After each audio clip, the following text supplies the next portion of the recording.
आमे विगत दिन रे देखिकी आसछु कांग्रेस दल पई काम करछन्ती आगधाड़ी रे सबू जो समस्या रही मौलिक समस्या ताकू नेकी उत्थापन करवा राज्य रास्ता रे ओल्हेवा सबू काम रे गोटे कांग्रेस दल प्रमुख है कि लोकों पई काम करथला। वर्तमान गोटे जो कालीठू गोटे कथा आरंभ होईची कोन कांग्रेस दल बिक्री को लेकिन उठी प्रश्न जो आपणकर गोटे कैप्शन पोस्टरटा भाइराल होची टिके खोलिकी कहबे कि ए जो बिक्री कथा गोटे बड़ निहाती गोटे बड़ प्रश्न जो कांग्रेस दल बिक्री हो जाता कहीं कथाटा आज आपण मन में उठिला कारण आपण देखुथिबे विगत किछि वर्ष पूर्व आमर नियाली निर्वाचन मंडली गोटे कांग्रेस रो गड़ थिला जो गड़े कांग्रेस और बीजेडी बा जनता दल रूपे दुईटी दल थिला बीजेपी मध्य एठी तार अस्तित्व नथिला किंतु निहाती भाव में कहबी आपण देखुथिबे जेतोले कांग्रेस रो रिजर्वेशन सीट आसिला सेतोले जे पूर्वतन एमएल थिले से बीजेडी रो जो एमएल स्टैंडिंग एमएल ठियाले प्रमोद बाबू तांको सहित 2009 रे तांको सहित गोटे से डील कले जो डीलटा कांग्रेस दल पे गोटे बड़ क्षतिकारक आसी पहुंचला जदि से डील टी आज पर्यंत हो न दरकार पड़ते कांग्रेस दलर कैंडिडेट हिसाब से आर्त मल्लिक 3 थर विधायक प्रार्थी होता हुए तो जी आम आशा करुचु कांग्रेस दलर जो कर्मकर्ता पर आम भरोसा अच्छी निहाती भाव में आम अनुमान करुचु एथरक भी कांग्रेस तार स्थिति बजाय रखी था आउ बीजेपी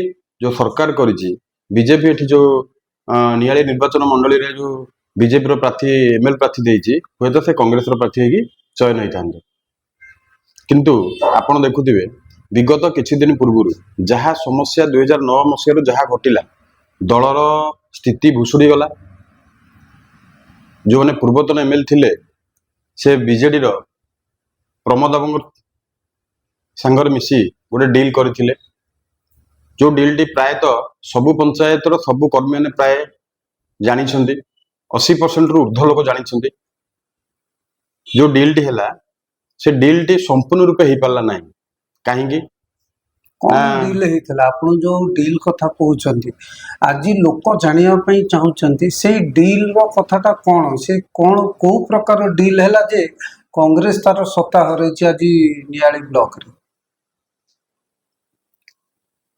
गोटे कथा हूँ निजर अहंभाव निजर अभिलाषा आज जोगु आज दल आज अवस्था आपण देखुए शोचनीय अवस्था अच्छी कांग्रेस किंतु धीरे धीरे लोकों मनोभाव कांग्रेस प्रति ढलुवा बेले जो माने पूर्व डील करथिले जो डील टी हेइथिला मु तेणु पूर्वतन विधायक गोटे प्रश्न करने चाहे जो आरके कॉलेज रे जो डील टी हेइथिला कौन डील हेइथिला केते पैसा डील हेइथिला पूर्वतन एमएल कहीं लोक मान डाकी कहले जे आपण प्रमोद मल्लिक भोट दवा पुणी पुनर्बार लोक कहले जे तुम कांग्रेस रे भोट दियो से डील जो हेइथिला डील टी संपूर्ण रूप हेइ पार नथिला जो डील टी जो निर्धारित हेइथिला जो अर्थराष्ट्रीय निर्धारित हेइतिबो से निर्धारित तांको पाखरे संपूर्ण पैसा पहुंची पाला नै सेथि पईका से पुनर्बार कांग्रेस लोक कहले जे तुम कांग्रेस रे भोट दियो किंतु लोक माने तांको कथा सुनिया पे मध्य प्रस्तुत नथले कारण लोक माने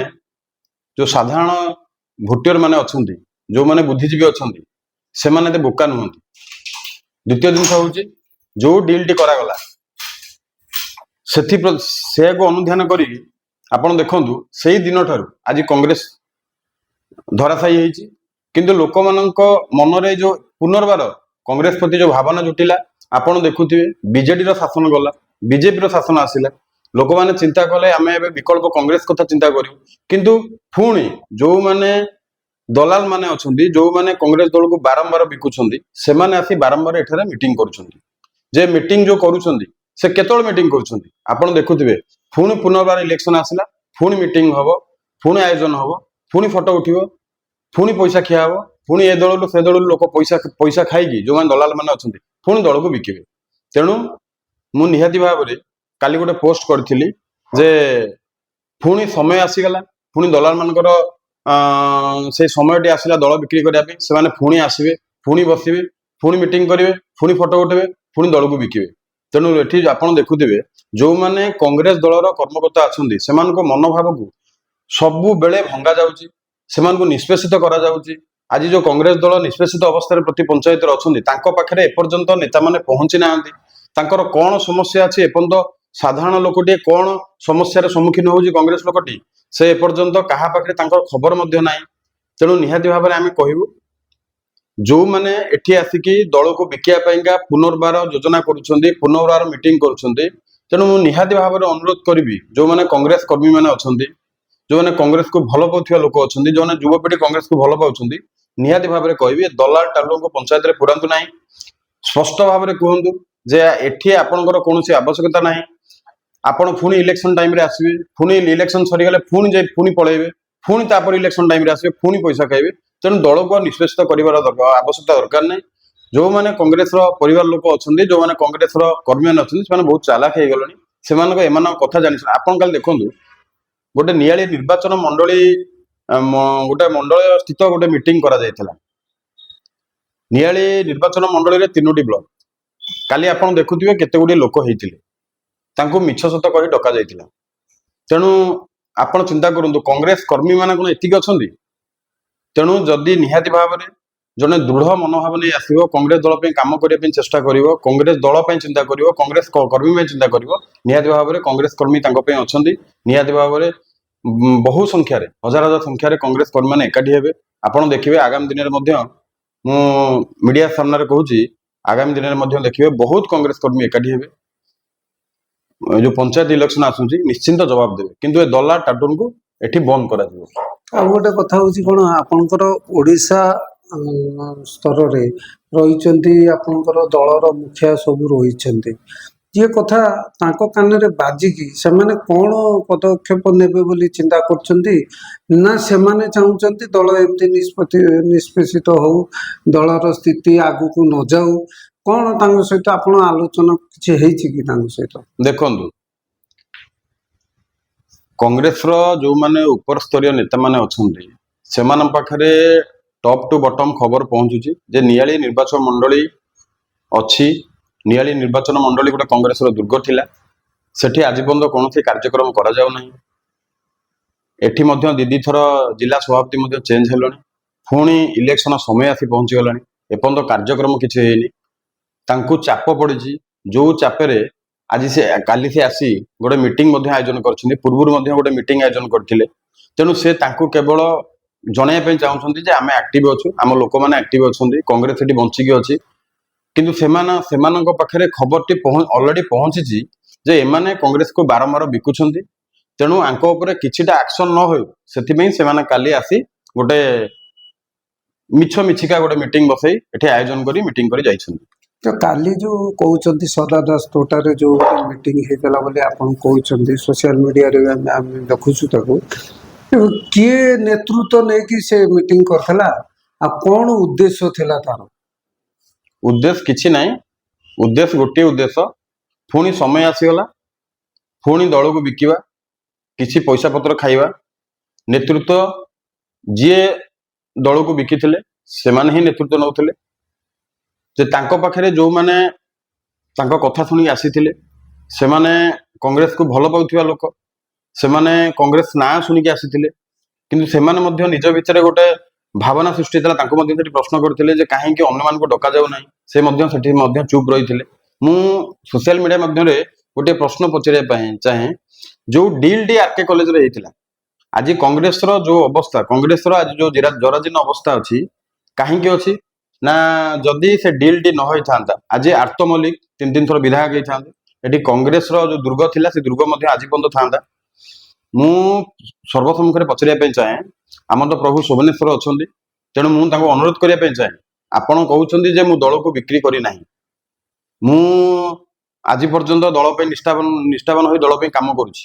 ତେଣୁ ପ୍ରଭୁ ଶୋଭନେଶ୍ୱର ଅଛନ୍ତି, ଆପଣ ଆସନ୍ତୁ ନକଡିଆ ପଥରେ ନିଆଳି ଜନସାଧାରଣଙ୍କ ଆଗରେ मीडिया सामने हलप करी कहतु आपण आरके कॉलेज रे दीदी थर डील होता ना आपण आपण दल को बिकिछंती ना ना आपण कहीं बारंबार दल को बिकुछंती तेणु लोक मैंने बहुत चालाक हेलोनी जे आपण जो आसी मिछि मिछिका मीटिंग एटी बसैछंती आपण सेतिकी ससाहस नाही जे प्रभु पाखे पहुंची हलप करी कहया ए कथाटी मु जेतोले ब्लॉक नूतन ब्लॉक सभापति हेतिले से कथाटी मु तांको आगे उपस्थापन करथिली मु कहली देख लोकंकर भरोसा विश्वास आ तुम ऊपर नाही तुमे शोभनेश्वर मंदिर आस सेठी बस प्रति पंचायत जो मैंने मुरबी लोक अच्छे से डका जाऊ गोटे प्रकार कथा आलोचना करा जाऊ जे एठी दल को निष्पेषित करा जाउची लोकंकर आग्रह सृष्टि होनी दल जापाई लोक जानी ये इलेक्शन टाइम आसवे दल को बिकिबे मीटिंग करेंगे दल को बिके पैसा ने पुणी पलैबे कटक तेणु मु निहाती भाव में कहबी जदि कांग्रेस स्थिति बदलिया चाहूँगी जदि जो मैंने कांग्रेस कर्मी मैंने अच्छा से जो मनोभाव अच्छी से जो निष्पेषित करा जायछि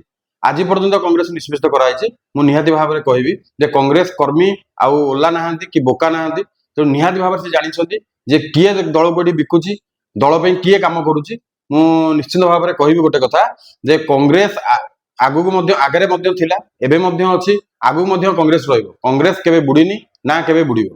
आ गोटे कथा आपण तो से कहले गोटे आरके कॉलेज रो कोन डील हेतला जाकि आपण दल लोक दल कथा जानिथे आमे तो से कथा जानिनु आज ये कथा बाहरुची एबे जो संगठित होउचंती एबे किए काहाकू बिकिबो माने किए दल को कांग्रेस दल को काहाकू बिकिबो बोले आपण अनुमान करूचंती आगुर जमती डील हेतला प्रमोद बाबू तो डील हेतला इलेक्शन टाइम रे डील हेतला जो बाबू जनक आसी डील करथिले से बाबू जनक फोन डील करिवे जे सरकार अछि तांको सहित डील करिवे जे विरोधी रे अछि तांको सहित डील हो तेणु बारंबार दल गोटे निष्पेषित करा जाउछि तेणु एटा साधारण जनसाधारण लोक जो अच्छे कांग्रेस जो भल पाँच जो मैंने ग्रास लेवल कांग्रेस कर्मी अच्छा जहाँ ब्लड रे भी कांग्रेस अच्छी से जानते पुनर्बार आसिले पुणी दल को बिकिबे पुणी दल को बिकी पैसा खाइबे पुणी दल को निष्पेषित करेंगे दल को भांगे तेणु एबे जो मैंने भी कांग्रेस लोक अच्छा जो मैंने भी प्रति पंचायत रे कांग्रेस कर्मी मैंने अच्छा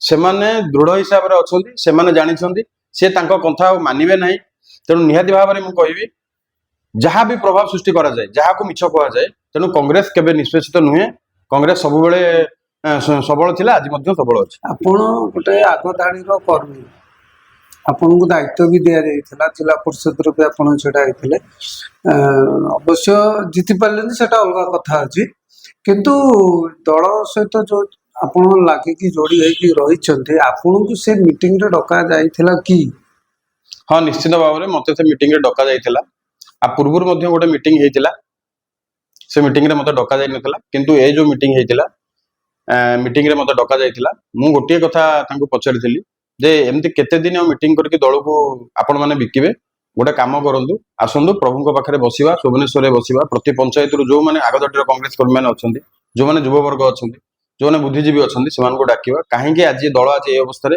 कहीं लोक भरोसा तुम उपर आसुनी आपण भरोसा आसुनी तेणु तापर पुंखानुपुंख आलोचना पर आम परवर्ती निष्पत्ति की जीवा तेणु तांकर आलोचना माध्यम कथा आसापे से भय भय करुछन कारण लोक मैंने पुनर्बार पचारे जे दल को तुम्हें कहीं बिकिल जो लोक मान तुम्हें कहीदेल बीजेडी में भोट दवापाई आग सर्वप्रथम से लोक तुम्हें दल को आण एबे जो मैंने कांग्रेस दल में अच्छा से होती बर्न कांग्रेस ब्लड कांग्रेस तेणु से आगुरी अच्छा कि जो मैंने जो मान को पठिया जा बाध्यवतार पठिया जाइए आग प्रथम सर्वप्रथम से दल को आणतु आमे देखिबा आपण से पठेले से आपण कथार आसिया राजी अच्छा कि ना तेणु मु काली जो मीटिंग कराइला मु से निजर मनोभाव प्रकाश करी गली नहीं कारण आहरी गोटे कथा मन रखु जो मैंने कांग्रेस लोक आज पर्यंत अच्छा से माने पंचायत अच्छा पढ़ी आज पर्यंत अच्छा से डका जाए ना किंचित मात्र लोक डका जाइए मिछ सत कहुई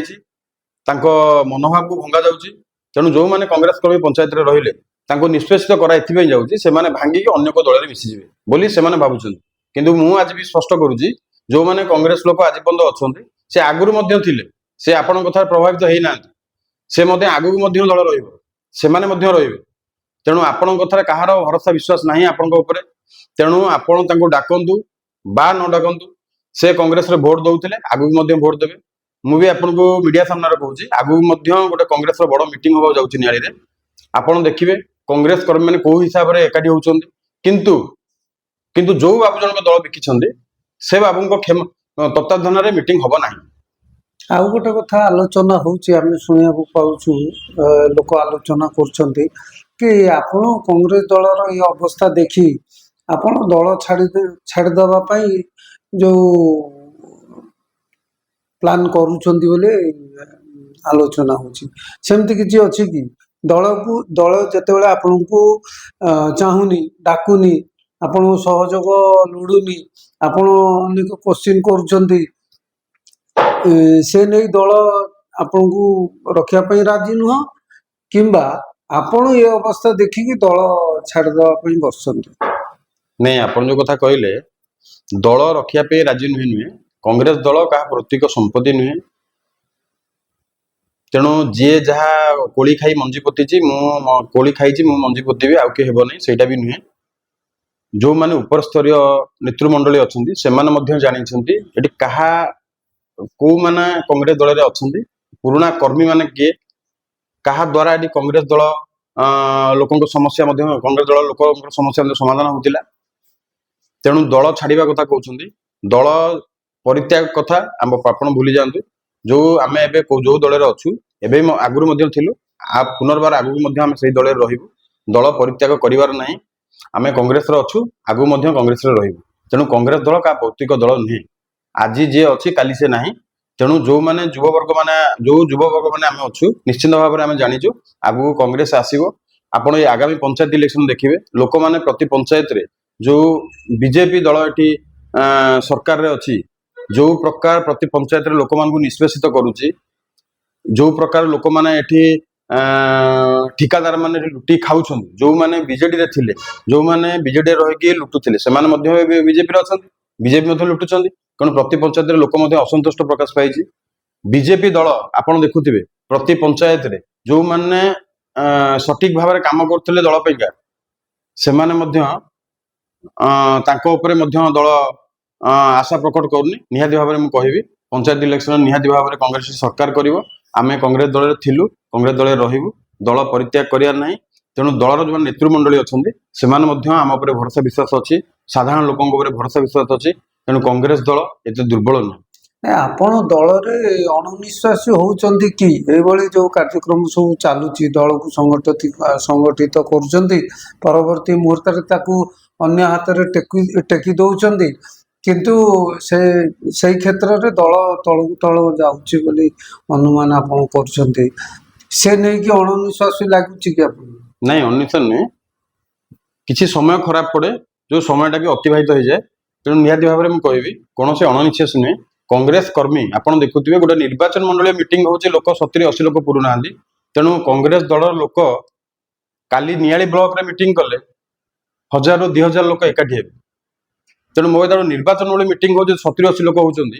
ତେଣୁ ଆପଣ ଚିନ୍ତା କରନ୍ତୁ ଯେ ଯୋଉ ନେତୃତ୍ୱ ମଣ୍ଡଳୀ ଏବେ ନେତୃତ୍ୱ ନେଉଛନ୍ତି, ସେମାନଙ୍କ ଉପରେ କଂଗ୍ରେସ ଲୋକ ଶାନ୍ତି ନାହାନ୍ତି, ତାଙ୍କ ଉପରେ ଭରସା ବିଶ୍ୱାସ ନାହିଁ। କାରଣ ସେ ଆଗରୁ କଂଗ୍ରେସକୁ ବିକିଛନ୍ତି। ସେମାନେ ମଧ୍ୟ ଏବେ ଚିନ୍ତା କରିଛନ୍ତି ପୁନର୍ବାର ପୁଣି ସମୟ ଆସିଗଲା, ସେମାନେ ଦଲାଲ ମାନେ ଆସିବେ, ପୁଣି ଦଳକୁ ବିକିବେ। ତେଣୁ କୌଣସି ପ୍ରକାର ନାହିଁ, ଯେମିତି କଂଗ୍ରେସ ଦଳ ଥିଲା, ଦୁର୍ଗ ଥିଲା, ଏଟା ଆଗାମୀ ଦିନରେ ଦୁର୍ଗ ହିଁ ରହିବ। ତ ଯୋଉ ରାଜ୍ୟ ସ୍ତରୀୟ ହଉ, ଆପଣଙ୍କର କେନ୍ଦ୍ରୀୟ ସ୍ତରୀୟ ହଉ, ଯୋଉମାନେ ନେତୃମଣ୍ଡଳୀ ଅଛନ୍ତି, ଇଏ କଥା ନେଇ ତାଙ୍କ ସହିତ ଆପଣଙ୍କୁ କୌଣସି ଆଲୋଚନା ହେଇଛି ନା ଆଗକୁ ଆଲୋଚନା ହବାର ସମ୍ଭାବନା ରହିଛି? ନାଇଁ, ଆଗକୁ ତ ଆଲୋଚନା ହବ। ଯୋଉମାନେ ପୁନର୍ବାର ପ୍ରତି ପଞ୍ଚାୟତରେ ଯୋଉ କଂଗ୍ରେସ କର୍ମୀ ମାନେ ଅଛନ୍ତି, ଯୋଉମାନେ ନେତୃତ୍ୱ ମଣ୍ଡଳୀ ଅଛନ୍ତି, ସେମାନେ ଯାଇକି ତାଙ୍କ ସହିତ ଆଲୋଚନା କରିଛନ୍ତି। ଆଲୋଚନା କରିବା ଦ୍ୱାରା ତାଙ୍କ ଉପରେ ଗୋଟେ ବଡ ପ୍ରଭାବ ପଡୁଛି। ସେ ପ୍ରେସରାଇଜ ହେଇକି, ଆପଣ ଦେଖନ୍ତୁ, ଜିଲ୍ଲା ସଭାପତି ହବା ପାଖାପାଖି ବର୍ଷେ ହେଇଗଲାଣି, ଆଜି ପର୍ଯ୍ୟନ୍ତ ନିଆଳି ନିର୍ବାଚନ ମଣ୍ଡଳୀ ଗୋଟେ ମିଟିଂ ହେଇପାରିଲା ନାହିଁ। ପ୍ରତି ପଞ୍ଚାୟତର ପଞ୍ଚାୟତ ପ୍ରେସିଡେଣ୍ଟ ମଧ୍ୟ ଆଜି ପର୍ଯ୍ୟନ୍ତ ବଛା ହେଲା ନାହିଁ। ଯୋଉମାନେ ପ୍ରତି ପଞ୍ଚାୟତ ପୂର୍ବରୁ ପଞ୍ଚାୟତ ପ୍ରେସିଡେଣ୍ଟ ଥିଲେ, ଯୋଉମାନେ ବ୍ଲକ କମିଟିରେ ଥିଲେ, ସେମାନଙ୍କୁ ମଧ୍ୟ ଏ ମିଟିଂରେ ଡକାଯାଇ ନାହିଁ। ତେଣୁ ନିହାତି ଆପଣ ଦେଖୁଥିବେ ନେତୃତ୍ୱ ମଣ୍ଡଳୀ ମଧ୍ୟ ଜାଣୁଛନ୍ତି ତେଣୁ ଏଠି କଣ କାର୍ଯ୍ୟକ୍ରମ ଚାଲିଛି। ତେଣୁ ଦଲାଲଙ୍କ ହାତରେ ଆଉ କଂଗ୍ରେସ ଦଳ ଟେକାଯିବ ନାହିଁ। ତେଣୁ ଆପଣ ଯୋଉ ଭରସା ବିଶ୍ୱାସ କଂଗ୍ରେସ ଦଳ ପ୍ରତି ଅଛି, ଲୋକମାନଙ୍କର ଅଛି, ନିଶ୍ଚିତ ଭାବରେ ଆଗାମୀ ଦିନରେ ମଧ୍ୟ କଂଗ୍ରେସ ଦଳ ତାହା ଦେଖାଇବ। ପଞ୍ଚାୟତ ଇଲେକ୍ସନ ଦଲାଲ ବୋଲି କାହାକୁ କହୁଛନ୍ତି? ଯୋଉମାନେ ଦଳ ବିକୁଛନ୍ତି, ବାରମ୍ବାର ଯୋଉମାନେ ସମୟ ଆସିଲେ ଦଳକୁ ବିକୁଛନ୍ତି, ସେମାନଙ୍କୁ ଦଲାଲ କୁହାଯାଉଛି। ଦଲାଲ ଅର୍ଥ ହଉଛି ସେ ସମୟ ଆସିଗଲା, ଇଲେକ୍ସନ ସମୟ ଆସିଗଲା, ପୁଣି ଦଲାଲ ମାନେ ଏକାଠି ହେବେ, ପୁଣି ମିଟିଂ କରିବେ, ପୁଣି ଫଟୋ ଉଠେଇବେ, ପୁଣି ପଇସା ନେଇ ଦଳ ବିକିବେ। ଆପଣ ଦେଖୁଥିବେ, ମୁଁ ଏବେ ଶୁଣିବା ପାଇଁ ପାଇଛି ଗୋଟେ ମଞ୍ଚ ହେଇଛି, ଯୋଉମାନେ ଶାସକ ଦଳରେ ଅଛନ୍ତି ସେମାନଙ୍କ ସହିତ ଗୋଟେ ମଞ୍ଚ କରାଯାଇଛି। ଯୋଉମାନେ ଦଲାଲ ମାନେ ଗୋଟେ ମଞ୍ଚ କରିଛନ୍ତି। ପୁନର୍ବାର ଯେତେବେଳେ ବିଜେଡି ସରକାର ଥିଲା ତାଙ୍କ ସହିତ ବି ଗୋଟେ ମଞ୍ଚ ହେଇଥିଲା, ଦଳକୁ ସେଠି ବିକା ଯାଇଥିଲା।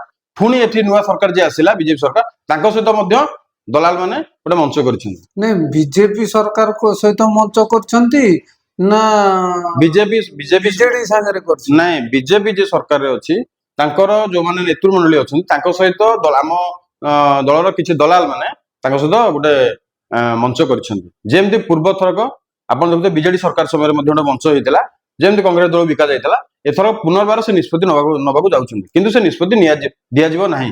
ନିଆଳିରେ ଆଲୋଚନା ହଉଛି କି ବିଜେଡି ସାଙ୍ଗରେ କଂଗ୍ରେସ ମେଣ୍ଟ କରିକି ଇଲେକ୍ସନକୁ ଓହ୍ଲେଇବ, ସେମିତି କିଛି ନାଇଁ ଦେଖନ୍ତୁ, ଏଠି ବିଜେଡି ତ ଆଉ ନାହିଁ। କାରଣ ବିଜେଡିର ଆପଣ ଦେଖୁଥିବେ ବିଜେଡି ସରକାର ଗଲା ପରେ ଆପଣ ଦେଖୁଥିବେ ପ୍ରତି ପଞ୍ଚାୟତରେ ତାଙ୍କର ସରପଞ୍ଚ ମାନେ ଅଛନ୍ତି, ବ୍ଲକରେ ତାଙ୍କର ଚେୟାରମ୍ୟାନ ଅଛି, ସେମାନଙ୍କ କିଛି କାର୍ଯ୍ୟକ୍ରମ ନାହିଁ। ତେଣୁ ନିହାତି ଭାବରେ ଯୋଉମାନେ ବିଜେଡିରେ ଥିଲେ, ଯୋଉମାନେ କଂଗ୍ରେସ ଛାଡିକି ଯାଇଥିଲେ, ସେମାନେ ଧୀରେ ଧୀରେ ତାଙ୍କ ମନୋଭାବ ମଧ୍ୟ କଂଗ୍ରେସ ଦଳ ପ୍ରତି ଆକୃଷ୍ଟ ହେଲାଣି। ନିହାତି ଭାବରେ ଆପଣ ଦେଖୁଥିବେ କିଛି ମେଣ୍ଟ ହବ ନାହିଁ।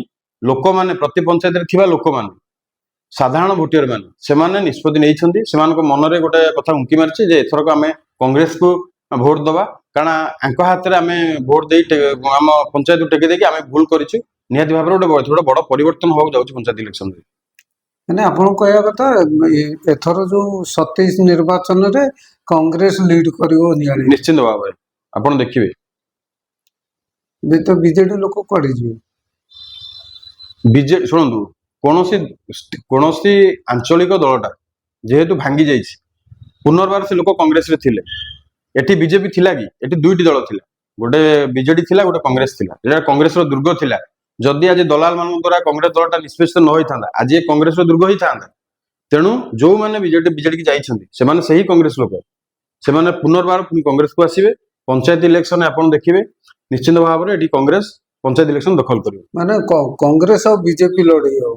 ନିଶ୍ଚିନ୍ତ ଭାବରେ କଂଗ୍ରେସ ଆଉ ବିଜେପି ଲଢେଇ ହବ।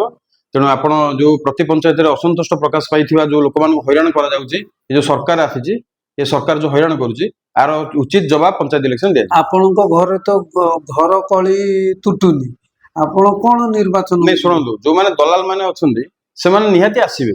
ଯେମିତି ସମୟ ଆସିଲେ ଚଢେଇ ମାନେ ଆସନ୍ତି, ଚିଲିକାରେ ବସନ୍ତି, ପୁଣି ମାଛ ଖାଆନ୍ତି, ପୁଣି ଉଡିଯାଆନ୍ତି। ତାଙ୍କ ସମୟ ପ୍ରତି ପଞ୍ଚାୟତରେ ଥିବା ଯୋଉ ସାଧାରଣ ଭୋଟର ମାନେ ଜାଣିଛନ୍ତି ଏ ଦଲାଲ ମାନଙ୍କ କାମ ସେ। ତେଣୁ ସେମାନଙ୍କୁ ଅଣଦେଖା କରାଯାଉଛି। ସେମାନଙ୍କୁ ଅଣଦେଖା କରାଯାଉଛି ବୋଲି ସେମାନେ ଭୋକ ବିକଳ ତାଟିଆ କାମୁଡୁଛନ୍ତି। ସେ ଏବେ ଆସିକି ଯେହେତୁ ଉପର ଲେବୁଲରେ ପ୍ରେସର ହଉଛି, କାହିଁକି ମିଟିଂ କରାଗଲା ନାହିଁ, ଜିଲ୍ଲା ସଭାପତି ବର୍ଷେ ହେଇଗଲା। ତେଣୁ ସେ କୌଣସି ପ୍ରକାର ଚାପ ବଳରେ ଏଠି ଆସି ମିଟିଂ କରିକି ପୁନର୍ବାର ଦଳକୁ ବିକିବା ପାଇଁ ବସିଛନ୍ତି। ଯୋଉଟା କଂଗ୍ରେସ ଦଳର ଯୋଉମାନେ ସାଧାରଣ ଭୋଟର ମାନେ ଅଛନ୍ତି, ଯୋଉମାନେ ଯୁବବର୍ଗ ଅଛନ୍ତି, ସେମାନଙ୍କ ମଧ୍ୟରେ ମଧ୍ୟ ଚିନ୍ତା ହେଇଛି। କାଲି ଦେଖୁଥିବେ ଗୋଟେ ନିର୍ବାଚନ ମୂଳକ ମିଟିଂ ହେଇଛି, ଲୋକ 70-80 ଲୋକ ପୁରୁନାହାନ୍ତି। ତେଣୁ ଏ କୋଉ ଭଳି ଭାବରେ ଆସି ମିଟିଂ କରୁଛନ୍ତି। ତେଣୁ ମୁଁ ନିହାତି ଭାବରେ କହିବି ଆଗାମୀ ଦିନରେ କଂଗ୍ରେସ ଭଲ ରେଜଲ୍ଟ କରିବ ଆଉ ପଞ୍ଚାୟତ ଇଲେକ୍ସନ ପଞ୍ଚାୟତ ସମିତି ଦଖଲ କରିବ।